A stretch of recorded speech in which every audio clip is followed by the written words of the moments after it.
The strategy generally is that they declare a curfew. Then everybody stays at home. The army goes in there and mop up any bows and arrows and dengons that the local communities have to defend themselves. Immediately they are leaving, you hear gunshots. The jihadists coming, killing, raping, maiming. That has been the approach. Even during the lockdown under coronavirus, this is really what was going on. So I think General T.Y. Danjuma has a point. And I can tell you, the late Lieutenant General Luka Yusuf, of blessed memory, former Chief of Army Staff, he had reason to call one of his successors, an Army Chief of Staff. He called him and almost slapped him. He told him, I wore this uniform before you. I know what you are doing. You are the one giving uniforms and boots to these killers to come and kill my people. If you don't stop it, now me and you. And during that, I can tell you, I will, for legal reasons, I will name the names. The people are sitting around. They know them. They know themselves. Then it stopped. The nonsense stopped. But look, let me take point by point, because there's a lot of ignorance going on. Malam Usman, look, fighting went on, and there was a lot of fighting, and youth blockaded the roads and did some nasty things. We don't approve of that. But if it is true, it is a Muslim attack on Muslims, what has that got to do with land? What has that got to do with land?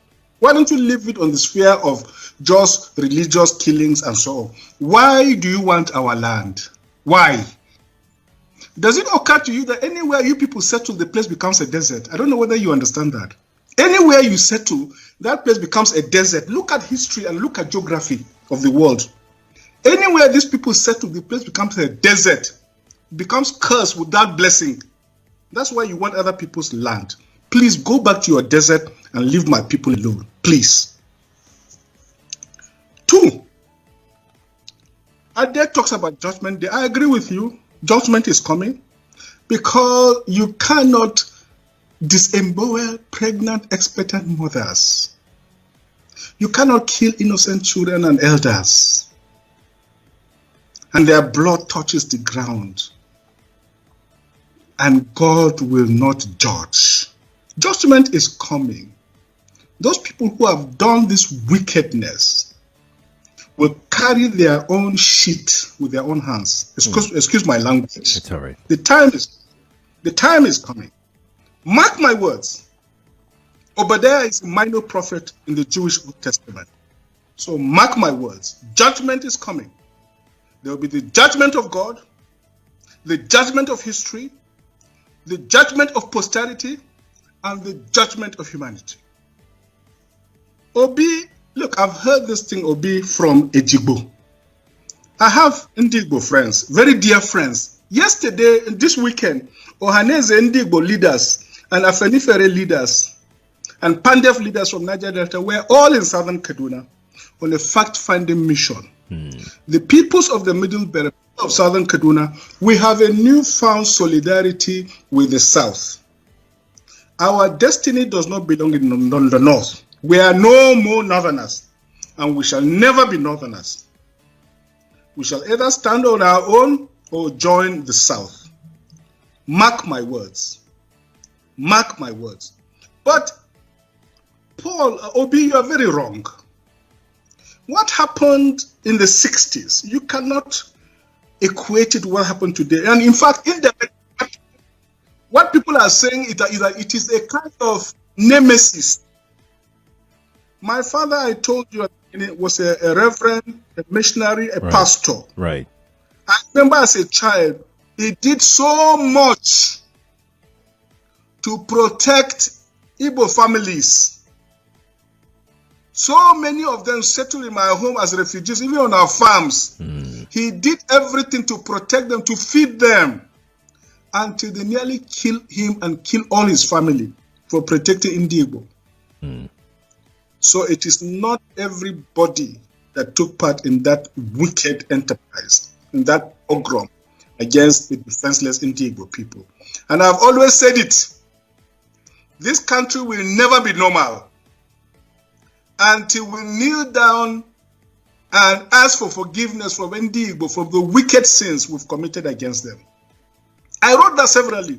Some people from Yoruba land called me and say, but there, if you know you've done something to Ndigbo, go and repent. We didn't do anything to them. Leave us alone. That is the attitude of many people in the country. But you cannot equate the two.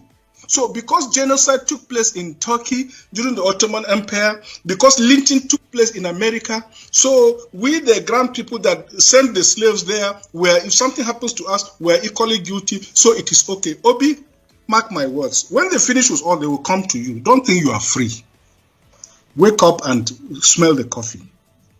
As for Mr. Paul, the role of the police, security, and stuff, look, we have reason to believe that the full apparatus of the military is behind the banditry and violence because it is a global jihad. They are financing them, they are giving them uniforms, they are disarming our people and allowing them to come and kill and rape and maim.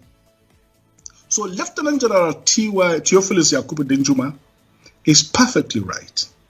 And let me make it very clear. Even my name, Obadiah in Jewish Old Testament means servant of the Most High God.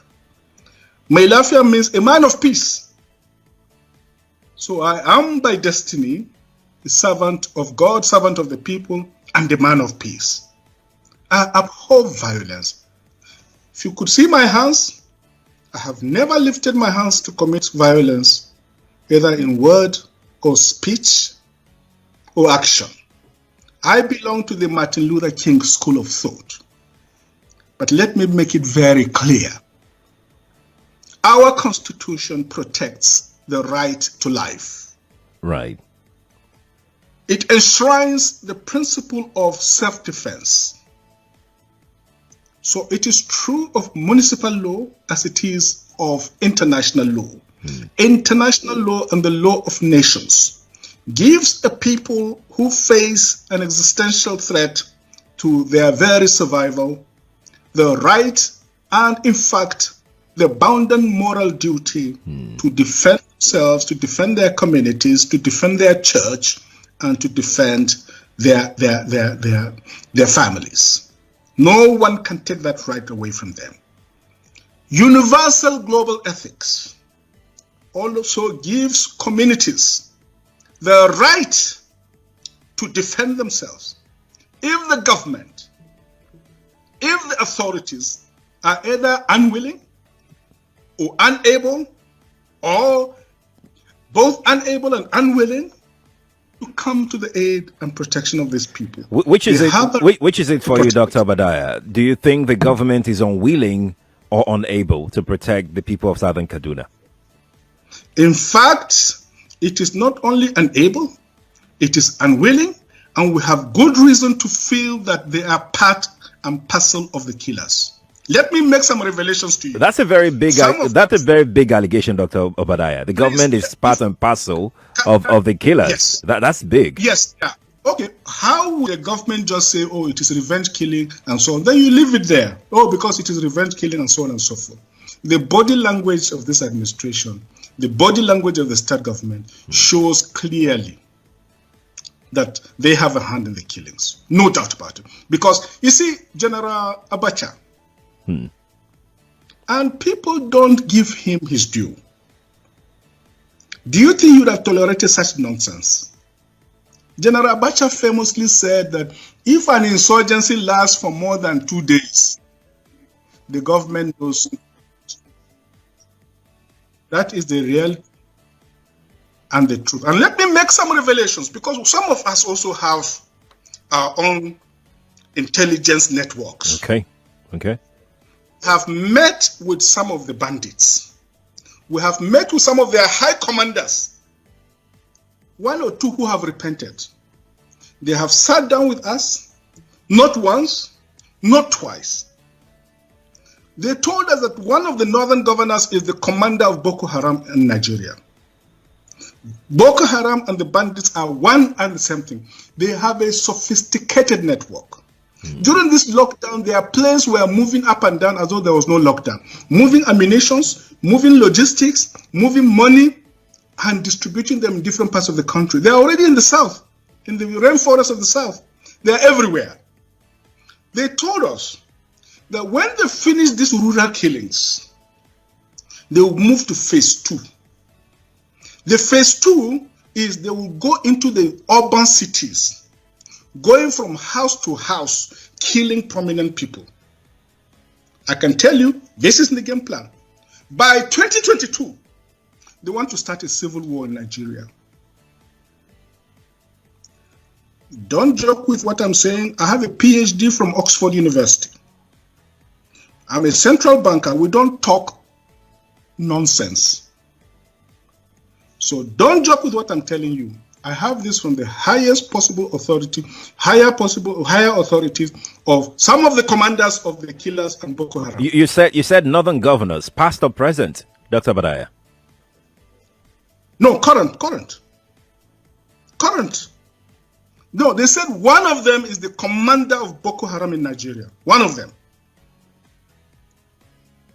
And they are not looking for money. They have more than enough money. In fact, he told me they just came back from one of the Middle East countries in private jet, full of ammunition and dollars. Did they tell you, Dr. Badaya, why they would want to cause civil war in 2022? Yes, so that they can continue in power.